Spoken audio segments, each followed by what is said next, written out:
In CSS, everything has a box around it.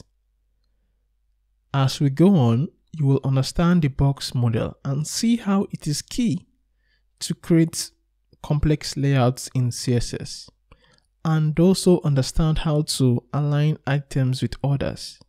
Now, we have two types of boxes: block boxes and inline boxes.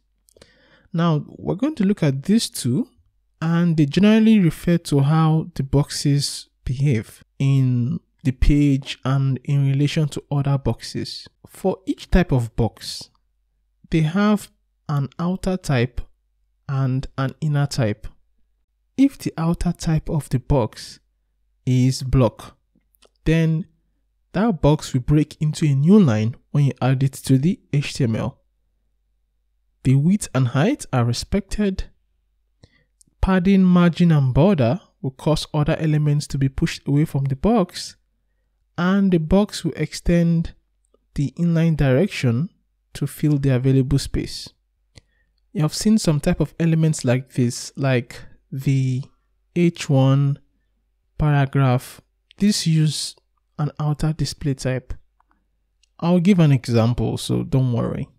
Now, if the outer display type is inline, the box will not break into a new line.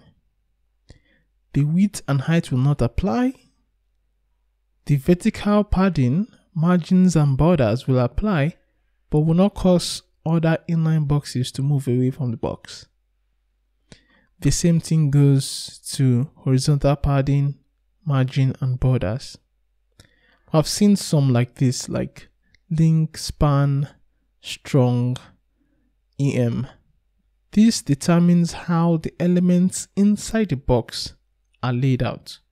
So it's possible for a box to have an outer display type of block, but a different display type inside. Now, the common default display types for inner display types are block and inline, but we have others like flex and grid. Don't worry, we're going to go into practical so that you can really understand this concept of block and inline boxes.